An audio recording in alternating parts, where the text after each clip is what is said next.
à un endroit, sur le mont Ara. Et Dieu a dit, c'est bon. Maintenant, Noé, tu sors. Et ce n'est pas Noé qui a ouvert la porte, c'est l'Éternel qui a ouvert la porte de l'arche. Et ils sont sortis. Et l'humanité est repartie. Mais avec 8 personnes.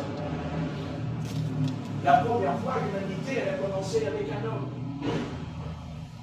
Et cet homme-là, eh bien, s'il n'était pas tombé dans le péché, l'humanité, elle aurait grandi, elle se serait développée. Mais comme l'homme est tombé dans le péché, et ceux qui sont venus au monde après lui, eh bien, ils ont été dans le péché. Et l'humanité a traversé, elle a traversé, mais toujours, il y a eu la malédiction, il y a eu le péché. Là où il y a le péché, il y a le malheur. Là où il y a le péché, il y a la mort. Là où il y a le péché, il y a la maladie. C'est comme ça, et ce n'est pas autrement. Et le seul moyen de s'en sortir, c'est d'éliminer le péché. Et le péché, eh bien, le Seigneur a proposé un intendant qui vienne. Parce que le Seigneur savait très bien que les 10 commandements n'allaient pas éliminer le péché. Mais les 10 commandements allaient limiter les dégâts. C'est-à-dire qu'en obéissant aux 10 commandements, on va limiter les dégâts. Parce que ce soir, il y a des dégâts. On voit ce qui se passe. N'est-ce pas? Et les dégâts, ils ne sont plus comme avant. Parce que des feux de forêt, il y en a toujours eu des feux de forêt. On va pas me dire que c'est nouveau. Mais pas de cette ampleur. Pas de cette ampleur. Pas de cette violence terrible. Hein? Voilà. Donc, Dieu a limité. Maintenant, ce soir, vous voyez, ils ne savent pas encore ce qui va leur arriver. Ça, ce n'est que le commencement des douleurs, dit le Seigneur. Ce n'est que le commencement, pas de la douleur, des douleurs, dit la Bible. Voilà. Maintenant, ils ont une chance encore. Quand on dit une chance, ça veut dire qu'il y a une possibilité de s'en sortir. Mais il n'y en a pas d'autre. Non. Non, non. Non, non, non, non. C'est ni le royalisme, c'est ni la politique. Non, non, non, non. Même pas la religion. C'est pas la religion qui va sauver l'humanité. Non, non, non, non. Ce qui sauve, c'est quand tu vas aller te repentir. Amen. Parce que le salut, c'est toujours la repentance. Et c'est ce que Dieu a toujours proposé à l'humanité. Et croyez-moi que c'est étonnant qu'il n'ait pas écrit dans la Bible que Adam et Ève se sont repentis. Vous ne trouverez pas ce passage dans la Bible. La Bible dit que c'est son fils qui s'est repenti. En tout cas, ce n'est pas Caïn, ça c'est sûr. C'est Abel. Lui, il s'est repenti. N'est-ce pas? Et vous voyez, quand on se repent, eh bien, on ne fait plus partie de la même famille. Parce que quand il s'est repenti, Caïn, il est entré dans la famille de Dieu. Abel, il a rejoint la famille de Dieu. N'est-ce pas? Et Caïn, lui, il a rejoint la famille du diable. C'est comme ça, et ce n'est pas autrement. Donc ce soir, parce que là on est dans un contour, Parce que les réunions, on a toujours eu des réunions, mais pas avec les événements que nous sommes en train de vivre en ce moment. C'est pas pareil, c'est pas la même chanson là. Le cantique, il est en train de changer la musique. Parce que là, ce qui se passe là, je vous signale que c'est tous les jours. C'est pas une fois par mois. C'est pas tous les 6 mois. C'est pas une fois par an. C'est tous les jours. C'est tous les jours. Et tous les jours, ça empire. Et tous les jours, il y a de plus en plus de drames et de souffrances. Hein? Bon. Croyez-vous qu'ils auraient la réaction de comprendre? Pourraient-ils pas se poser la question, pourquoi il y a la boue qui a déferlé en Russie? Et pourquoi il y a le froid en Australie? Et pourquoi il y a la chaleur et les canicules et le feu en Europe? Ne se pose pas la question. Il devrait se poser la question. Il devrait se poser la question. Oui. Mais toi, Église, que fais-tu, Église? Où es-tu, Église? Tu es un merveilleux monument. Tu es un très beau bâtiment. Non, non, non. Écoutez bien. Maintenant, la rigolade va s'arrêter. Parce qu'il y a des millions et des millions d'êtres humains qui vont mourir. Ils vont mourir. C'est certain. Et si jamais ça leur prend, dans leur petite tête de malade, de déclencher une guerre nucléaire, parce que là, on est sur le bord, du problème. N'est-ce pas? Parce que quand un chef d'État envoie 2 sous-marins nucléaires, c'est quand même pas pour s'amuser. Pas un, mais deux. Mais le problème, c'est qu'il y en a deux, mais en face, il y en a aussi deux en face. Et le face-à-face, il aura lieu. Et vous voyez, Dieu est un Dieu très bon. Parce que, aujourd'hui, hier, ils ont montré sur les chaînes de télévision, nous ont montré ce qui s'est passé au Japon, à Hiroshima et à Nagasaki. Et regardez bien le document. Vous avez vu un peu le document? Quand il nous montre des gens brûlés sur le corps, le visage et tout, n'est-ce pas? Vous voyez, ils n'ont pas hésité. Qui aurait cru qu'ils auraient hésité? Est-ce qu'ils auraient pu dire non, on ne le fera pas? Ils auraient pu dire on ne le fera pas. Vous voyez? Mais ils l'ont fait. Mais maintenant, moi je m'adresse au Japon. Si je pouvais leur dire, Japonais et Japonaises, je sais que ce qui nous est arrivé c'est dur, mais ce sont vos dirigeants qui nous ont amenés là. Oui. Parce que les Américains ont demandé à l'empereur d'arrêter. Ils ont dit à l'empereur, arrête-toi, arrête-toi, arrête-toi. Elle a été vaincue, tu t'arrêtes. Mais ils n'ont pas voulu. Ils n'ont pas voulu. Vous voyez, elle n'a pas voulu. Donc, il faut assumer ses responsabilités. Et la deuxième fois, quand la bombe est tombée sur Hiroshima, on a dit, ça y est, ils vont comprendre. L'empereur, il va se rendre. Moi, j'ai regardé le document hier soir. Hein? Eh bien, qu'est-ce qu'il fait, l'empereur? Eh bien, ils ont continué. Ils ont dit, on continue à faire la guerre. On continue. Et qu'est-ce qu'ils font, les Américains? Ils ont bombardé Nagasaki. Ils ont balancé la deuxième bombe sur Nagasaki. Et là, l'empereur, il s'est rendu. Il s'est dit, à pas savoir s'il n'y en a pas une troisième. Parce que là, le Japon, c'est fini. Mais nous dire, ce qu'ont fait les Américains, c'est bien. Non, ce n'est pas bien. Mais si l'empereur s'était rendu, ça n'aurait pas eu lieu. Si l'empereur avait dit, je me rends, et pourquoi il ne s'est pas rendu? Pourquoi l'armée ne s'est pas rendue? Est-ce qu'ils ont pensé que les civils, ils allaient mourir? Ils ont pensé au peuple japonais, les petits-enfants qui allaient mourir? Allez, vous savez, il n'y a rien de nouveau sur le soleil. Parce qu'aujourd'hui, ils sont prêts à recommencer. Parce qu'en vérité, les gens ne comprennent pas encore que ceux qui dirigent n'en ont rien à foutre d'eux. Ils n'en ont rien à foutre. D'accord? Rien à foutre. Parce que quand c'est de leur intérêt, vous inquiétez pas. Quand c'est de leur intérêt, les petites fusées, elles vont partir. Parce qu'elles n'en ont rien à foutre. Alors moi, je dis maintenant, Dieu Tout-Puissant, accorde-nous ta puissance, non pas pour être puissant, mais pour éclairer, pour illuminer, pour dire, écoutez, écoutez, écoutez. Écoutez qui? Écoutez qui? La voix de Dieu. La voix de Dieu. La voix de Dieu. La voix de Dieu. Écoutez la voix de Dieu. Et la voix de Dieu, c'est qui? Dieu, c'est l'Église. C'est l'Église, Jésus-Christ, c'est l'Église. L'Église est la voix de Dieu sur la terre. Sur la terre. Elle est la voix de Dieu. Jean-Baptiste a dit, je suis la voix qui crie dans le désert. Vous voyez? Voilà. On est cette voix qui crie. Pas seulement qui crie, mais qui vit avec le Seigneur. C'est-à-dire qui ne va plus dans le monde, qui ne va plus dans le péché, mais qui vit dans la sainteté, qui vit dans la parole.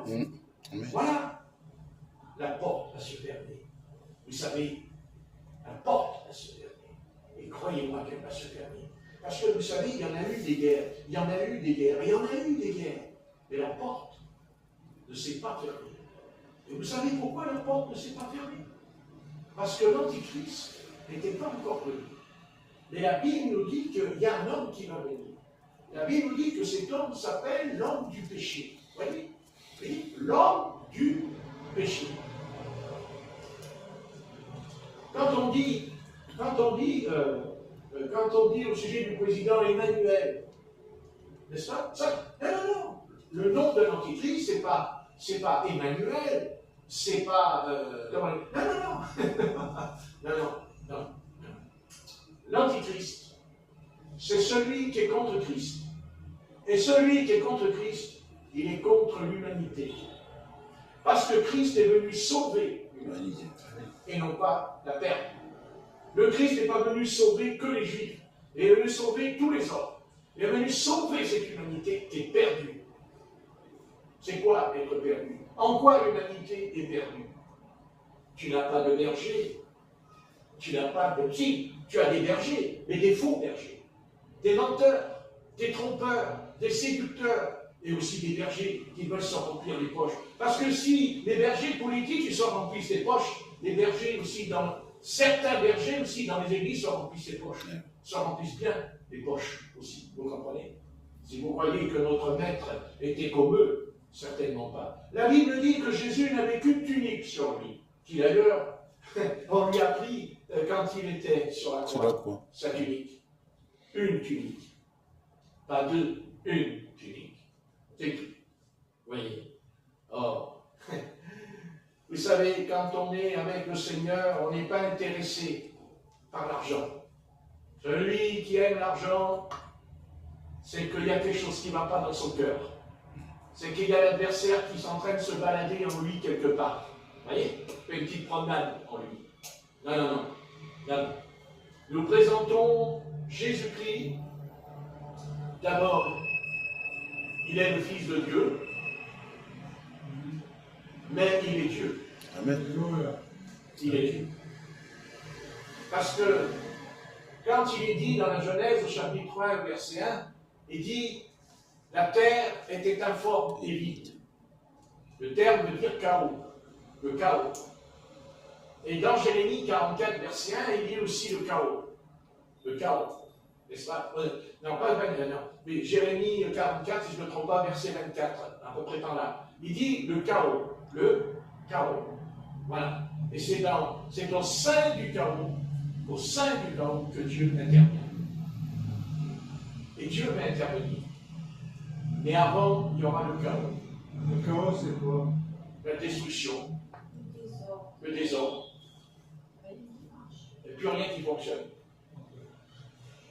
Vous comprenez? Et pourquoi il y a le chaos? Pourquoi? Pourquoi dans la Genèse, il y a le chaos? Le chaos est venu parce que Satan, il y a quelque chose qu'il n'accepte pas.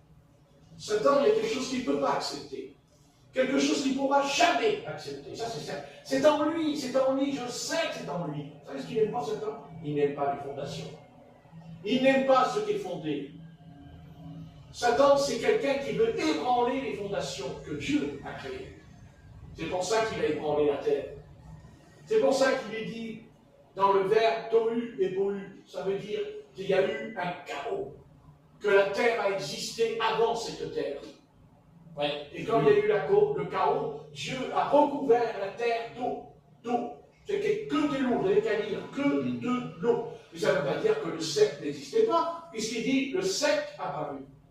Donc il y était, Amen. mais il était couvert d'eau. Donc ça veut dire qu'il y a eu une terre, puisque l'eau était sur toute la terre, et que la terre existait, puisqu'il dit qu'à un moment donné, même quand Noé sort de l'arche aussi, le sec est apparu. Donc je fais un parallèle entre la destruction qu'il y a eu au temps de Noé, quand l'eau a recouvert toute la terre. Et bien dans Genèse chapitre 1 aussi, il y avait la terre, il y a eu la terre, il y a eu quelque chose de très important.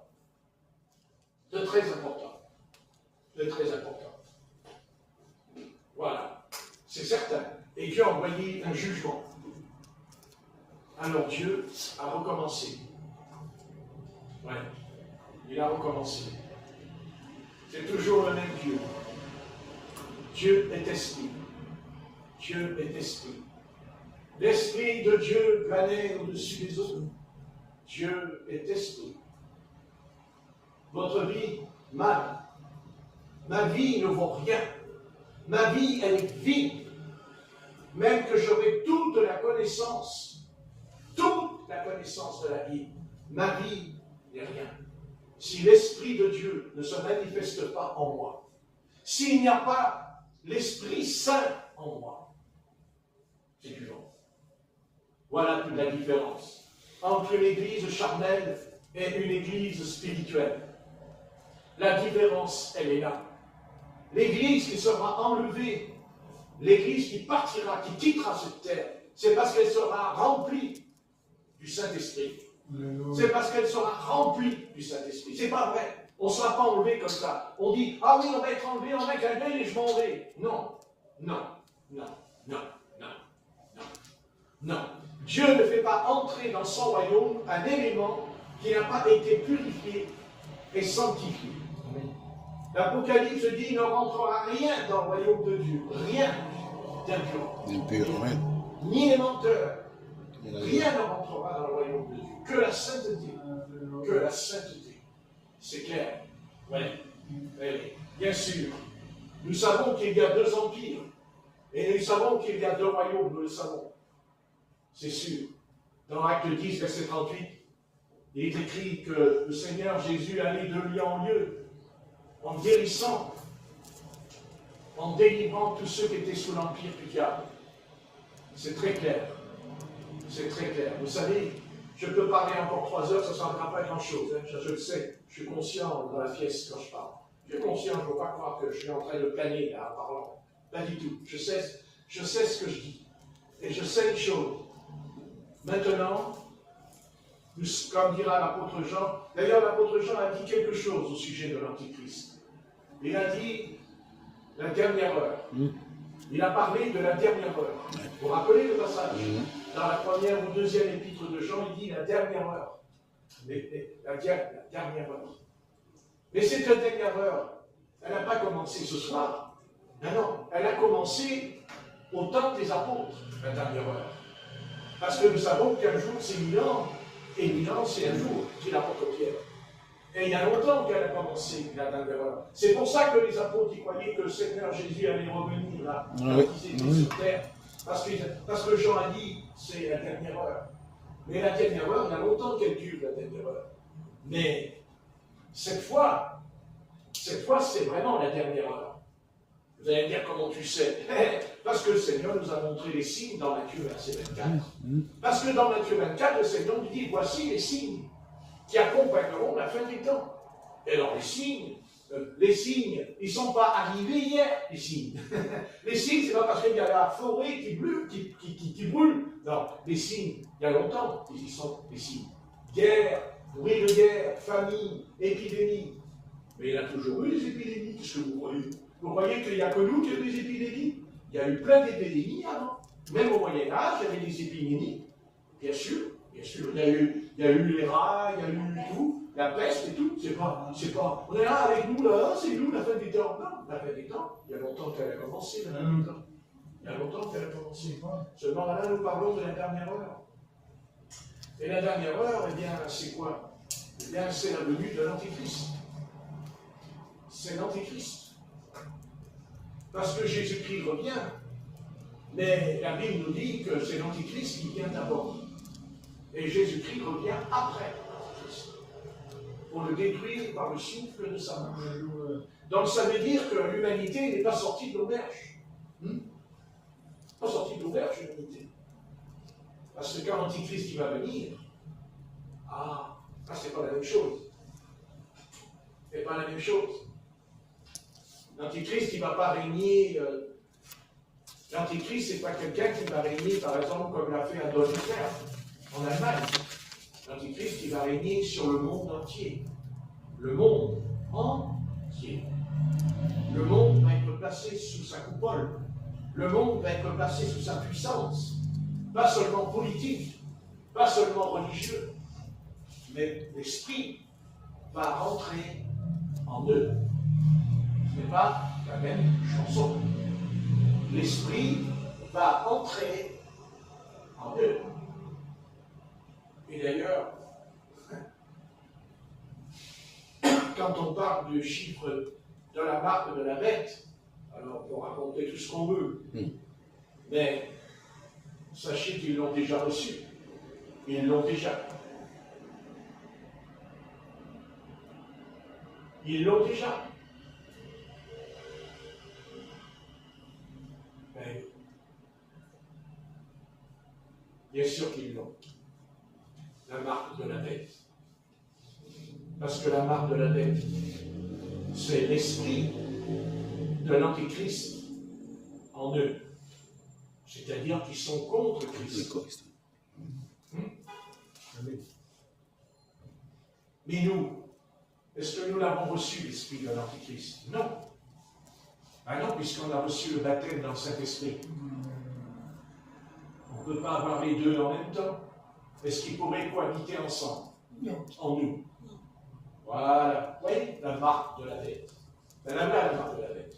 Il y a longtemps que je le sais, aujourd'hui. Après, on est humain. On est des êtres naturels. Donc c'est l'esprit intellectuel qui parle. Mais le Saint-Esprit est en nous. Et quand le Saint-Esprit parle, lui, il connaît la vérité sur la marque de la bête. Et à lui seul lui appartient de donner non pas une explication, mais une révélation. Et c'est ça, la ruse de l'Antéchrist. C'est qu'en fait, ils vont dire c'est ça, c'est ça, c'est ça, mais ils ne vont jamais dire ce que c'est vraiment. Et ils ne pourront jamais dire ce que c'est vraiment, parce qu'ils l'ont. Et que le but de l'esprit d'Antéchrist, la première, c'est quoi? C'est de les aveugler et de les séduire. Amen. De les séduire.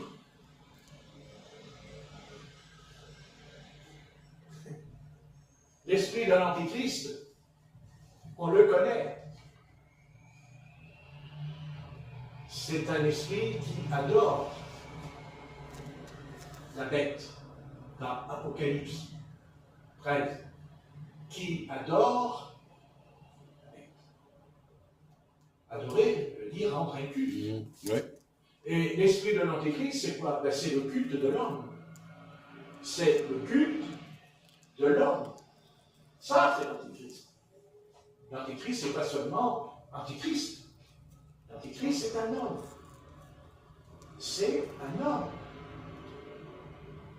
Comme moi, je suis un homme. Et sera un homme. Mais cet homme-là voudra qu'on l'adore. Et alors, faut-il être aussi aveugle pour ne pas comprendre et discerner qui peut être l'Antéchrist? A-t-on besoin d'une prophétie biblique pour le comprendre, alors que cet esprit est déjà sur la terre depuis longtemps? Et que cet homme qui est adoré dans le monde entier, l'homme qui est adoré, vénéré sur le plan international, même politique, ben c'est le pape. Eh oui. Est-ce qu'il n'était pas sur le perron il y a quelques jours? Est-ce qu'il n'a pas rassemblé des millions de jeunes? Oui.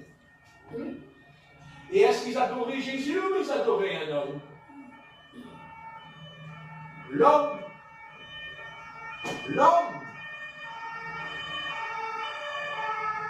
Quand Nebuchadnezzar, quand il fait la statue, quel est le but?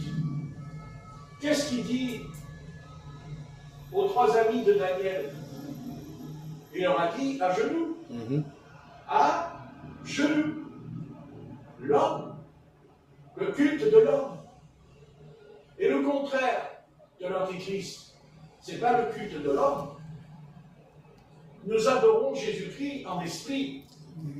On se prosterne d'abord. Le chemin de l'Antéchrist, son chemin, on le connaît, son chemin. Nous connaissons son esprit. Il faudrait quand même être complètement dingo, excusez-moi, de ne pas comprendre qui est l'Antéchrist. Vous savez qu'il y a des mythes, moi j'ai parlé avec des chrétiens, à l'église Sébastopol, j'aurais dit ça. Et ils me disent non, c'est pas vrai. Non, le pape, c'est pas l'Antéchrist, ils m'ont dit, à la Pentecôte. Ah bon? C'est pas l'Antéchrist. Et ça a reçu cet esprit. Comme si que le Saint-Esprit ne sait pas qui est l'Antéchrist. Mais l'Antéchrist, on le connaît. L'Antéchrist, c'est quelqu'un qui veut être adoré. C'est le culte de l'idolâtrie. C'est l'adoration. Et quelle est l'Église au monde? Quelle est l'Église au monde qui a des statues? Des statues. On se met à genoux devant. Quelle est l'Église au monde qui s'est mis à mettre cette chose dans l'humanité tout entière qu'il faut adorer et prier Marie? Le culte de Marie. C'est le chemin, c'est la route qui le conduit vers lui. Et il en est le chef. Il s'appelle, et ils le disent eux-mêmes, lui-même se qualifie de cette chose abominable, le Saint-Père. Ah, bah oui, mais c'est comme ça qu'on l'appelle dans le monde. Sur le plateau, ils disent Saint-Père, des informations. Qui est l'homme qui peut dire? Mais admettons que le monde le dit. Si Allah me dit, t'es le Saint-Père, je vais vous envoyer le promener. Je n'accepterai jamais cette chose. Mais lui, oui. Lui, oui. Oui. Comment? Quand il était sur le perron que les jeunes criaient, il était là, comme s'il était en train de respirer quelque chose. Vous voyez? C'est comme une sorte d'oxygène qui recevait. Non, mais il ne faut pas rigoler. C'est les démons, c'est l'adoration des démons. Alors, ne cherchez pas l'antichrist ailleurs, parce qu'il est là. Parce qu'il est là. Mais bien sûr. Bien sûr. Bien sûr.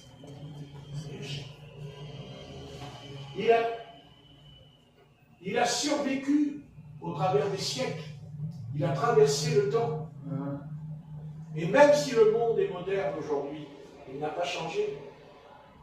Parce que s'il ne se déplace plus dans un carrosse ou debout sur un trône, mais il se déplace avec l'automobile. Ouais. Ça ne change rien, il s'est déplacé, vous avez pas vu, avec, dedans. Pareil, en blanc. Pourquoi en blanc?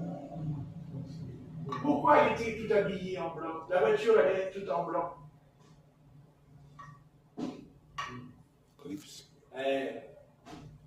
Pour nous faire croire que c'est vrai. Pour nous faire croire qu'il est saint. Oui. Puisque le Seigneur nous dit que nous-mêmes, nous avons un vêtement blanc. Quand on est sauvé. Oui. Est un imposteur. Ça ne veut pas dire qu'on ne doit pas le respecter. Quand on est converti, on a du respect, on parle comme il faut. On parle bien, on s'adresse au roi comme il faut, comme le faisaient les apôtres. Mais on lui dit non. Jamais on va t'adorer. Jamais on va se mettre à genoux devant toi, comme le font des millions de jeunes, et même des millions de personnes âgées. Même les hommes politiques se mettent à genoux devant lui. Quel est l'homme qui a pu rassembler le président des États-Unis avec Macron dans l'église? Non?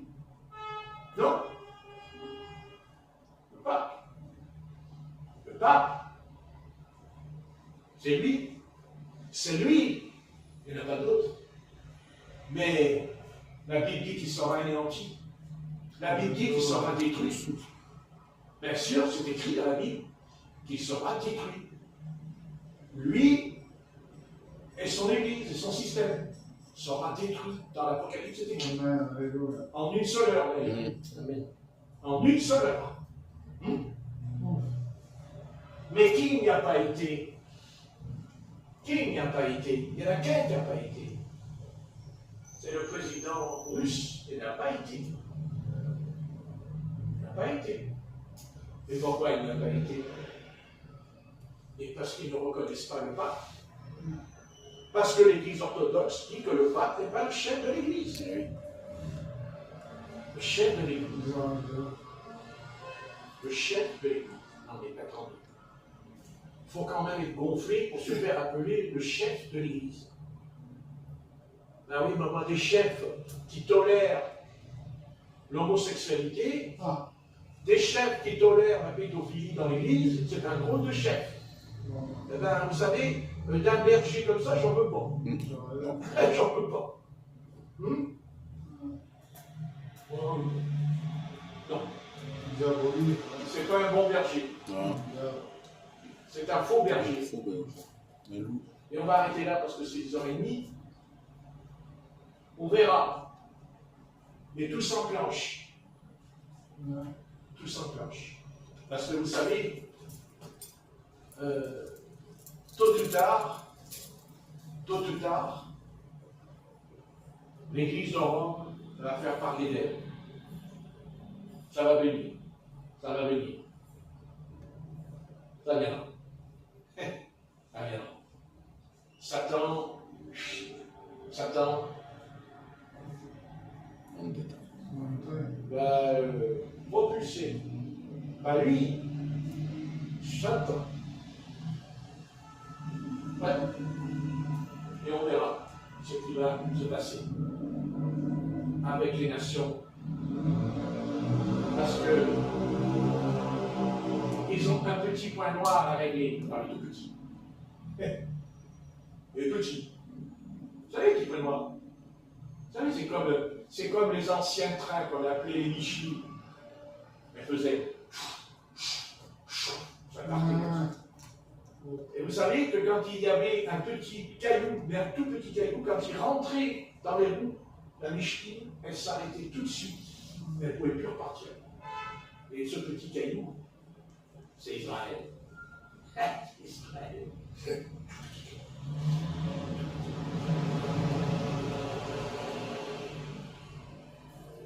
Vous allez voir. Vous allez voir ce que vous n'avez jamais lu.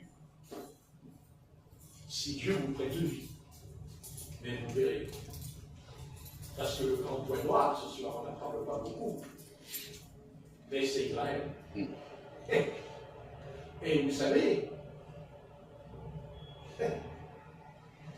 la guerre, ça va venir. Nous pensons que c'est l'Ukraine, que c'est les Russes, que c'est les Américains.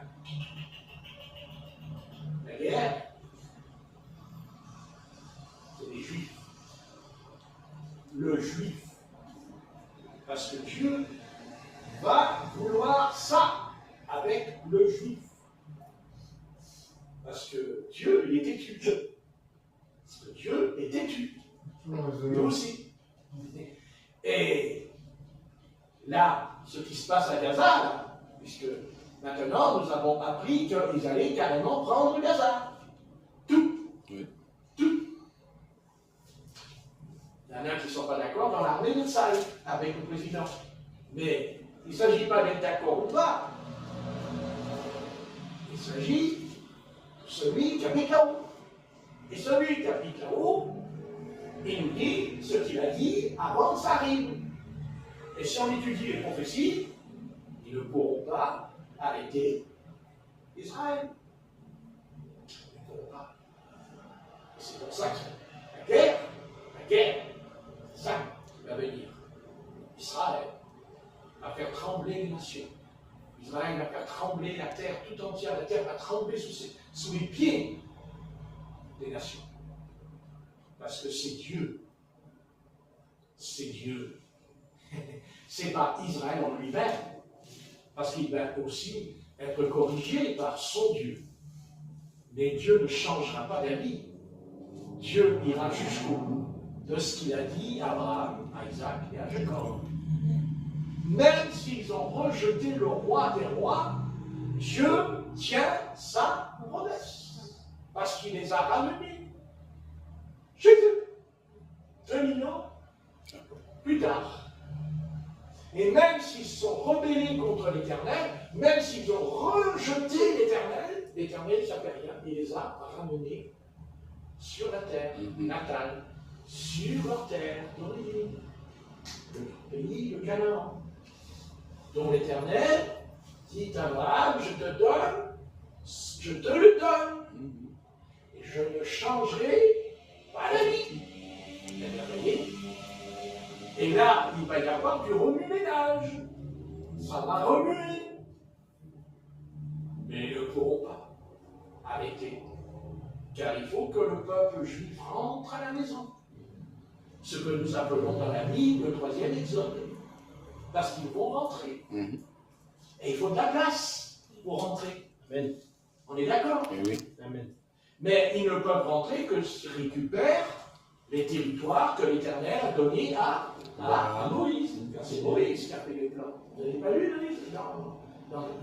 dans Dieu qui explique les frontières, qui défendra ta frontière avec Josué.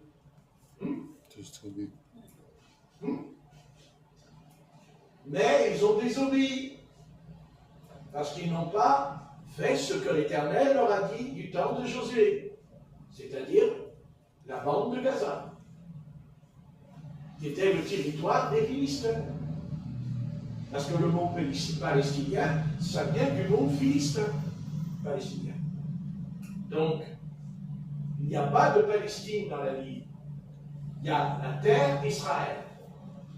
Le mot palestinien n'est pas dans la Bible. Ce n'est pas dans la Bible. Non. Ça, c'est un mot qui a été inventé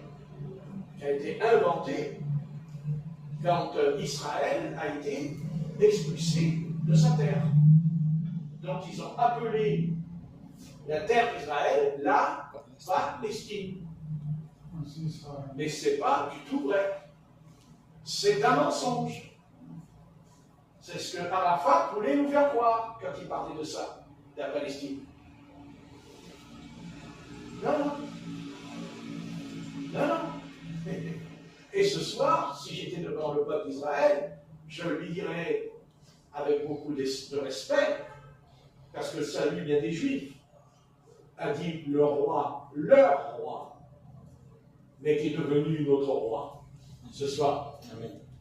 Amen. Et je leur dirais, Israël, c'est pas ta terre, c'est la terre de Canaan que Dieu t'a donnée. Amen. Mais sous condition. Sous condition. Laquelle? De la purifier et de marcher dans la sainteté sur la terre sainte. Donc, c'est pas ta terre. Et Dieu va dire aux Nations Unies, c'est pas la terre d'Israël, c'est ma terre. C'est ma terre à moi. Et là, vous allez marcher non pas sur des œufs, mais sur des braises. C'est ce qui est en train de se passer. Non, mais je ne suis pas en train de prédire. Ben non, on est en plein dedans. Ils ne pourront pas. Ils ne pourront pas. Ils pourront faire toutes les réunions. Ils pourront faire tout ce qu'ils veulent. Non. Dieu a dit non. Amen. Et quand ils vont commencer à vouloir forcer la porte, eh bien Dieu, il va réveiller les volcans, il va secouer la terre, parce que ça va barder, hein, ça va trembler dans le monde entier la terre. Est-ce que Dieu a envie, écoutez, on ne s'amuse pas avec moi, on ne joue pas avec moi.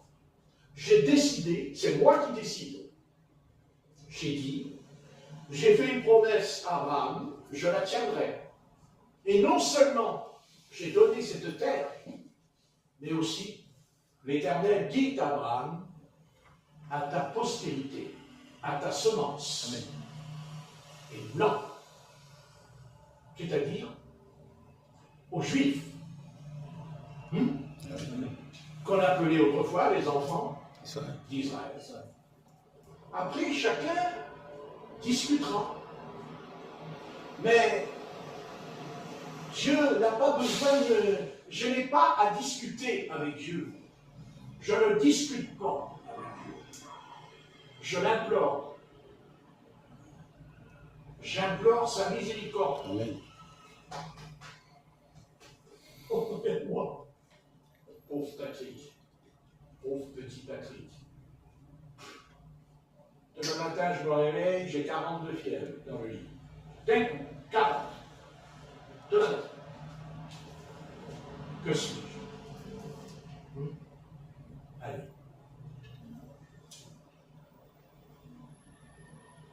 Il vaut mieux dire à Dieu, j'y comprends rien.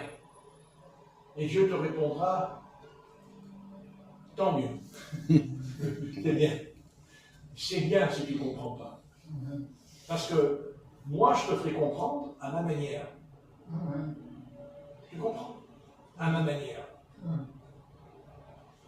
Alors nous, pas nous, parce qu'il y a nous. Pas nous. On aimerait bien le paix malade. Suivez mon regard.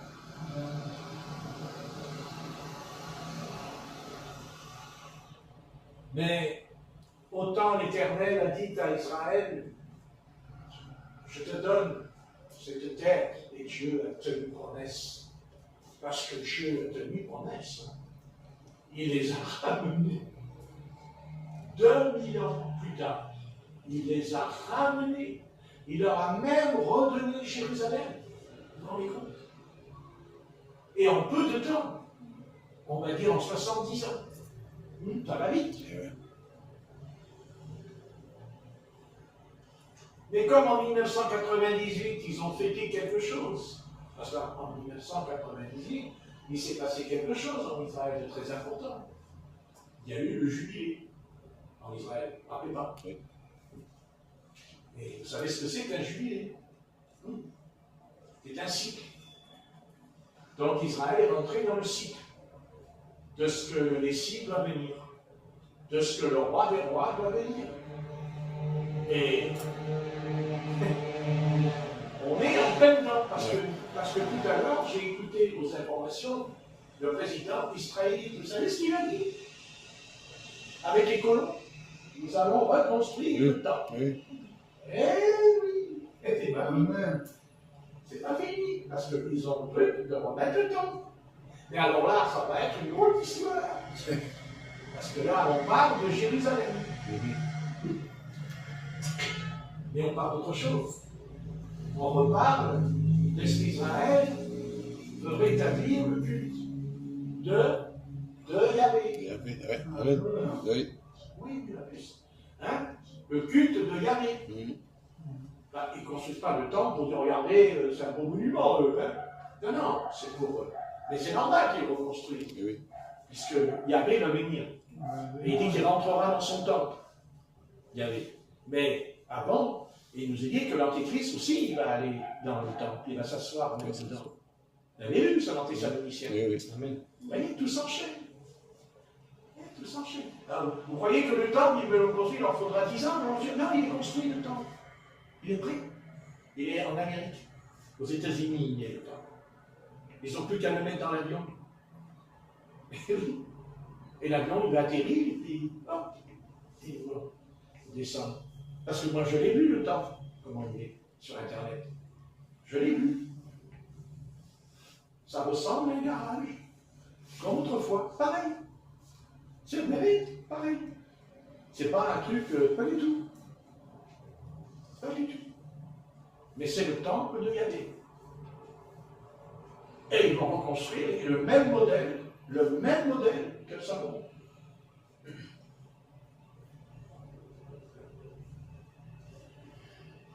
Je vous dis pas d'où va venir la colère. Non, la colère. Hein? Elle va chouette la colère, hein? Ça va barder. Et ça ne va pas barder seulement là-bas. Ça va barder dans le monde entier. Parce que les Arabes, ils sont dans le monde entier. Oui, et les Juifs, ils sont où? Partout. Ça va être très, très cher. Vous vous rendez compte ce qui va se passer?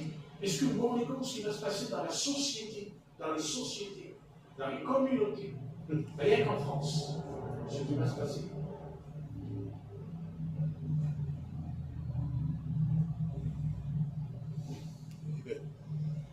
Et vous dites, et nous, on est concernés?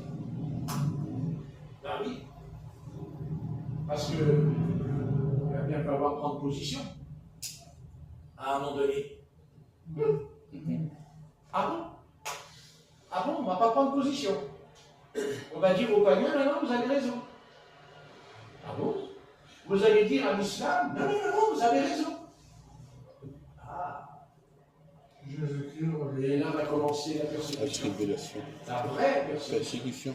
D'accord? Ouais. Vous voyez, le programme. Ouais. Profitez-en là, ce soir. Allez, baladez-vous. Hein. En profiter, parce que ça ne va pas durer longtemps.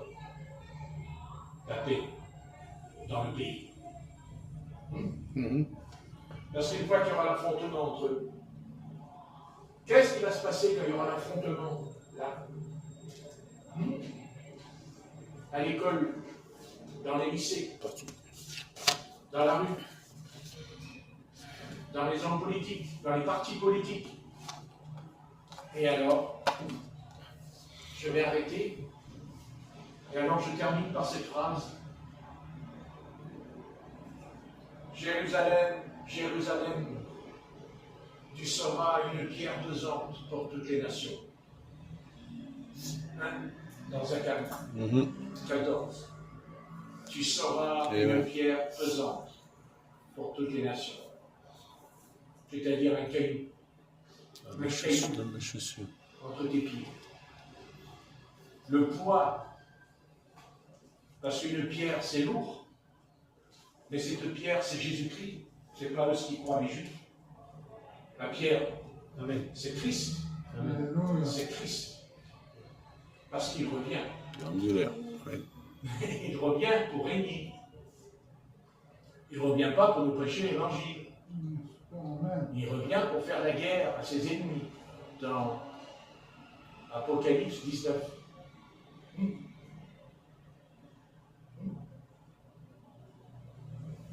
Et nous? Voilà, qu'est-ce qu'on fait? Témoigne de Jésus. Eh bien, nous, voilà. Nous, le Seigneur a fait une promesse à Abraham, il nous en a fait une au ciel. Il nous a dit, par la bouche de l'apôtre Paul, nous ne mourrons pas tous. Mais il dit qu'en un clin d'œil, notre corps sera changé. Et nous serons enlevés. Parce que le Seigneur ne voudra pas que ce qui va se passer sur la terre, dans le monde entier, va se passer des choses terribles. Alors le Seigneur viendra nous prendre. Il l'a promis. Il a dit, il est avantageux que je m'en aille, car je viendrai vous chercher. Oui. Je viendrai vous chercher. C'est le Seigneur qui viendra. C'est lui qui va se déplacer. D'abord, en premier. Et ensuite, nous les vivants, qui sommes restés. Alors, la parole prophétique s'accomplira. De Thessaloniciens, de Corinthiens 15.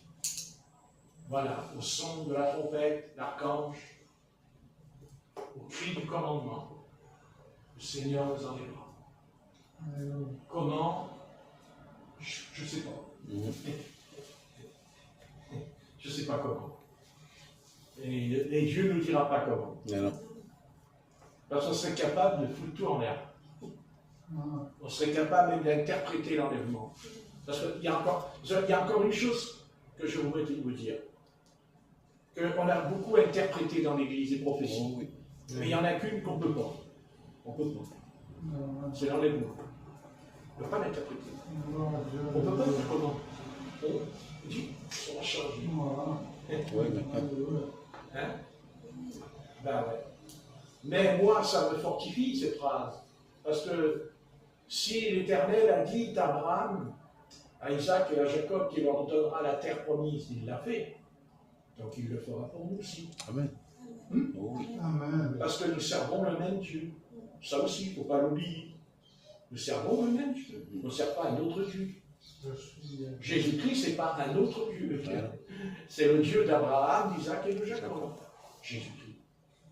C'est Yeshua, c'est-à-dire Adonai, Yahvé.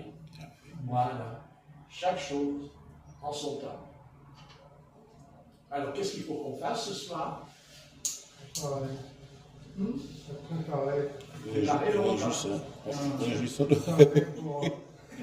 Partir le Seigneur. Prier. On doit se réjouir déjà. C'est pas loin de la vérité. On doit se réjouir. Veillez. Veillez et priez. Voilà. Ce qu'on ne fait pas. Allez. Soyons honnêtes. Pas comme il faut. Voilà, pas comme il faut. Non. Non.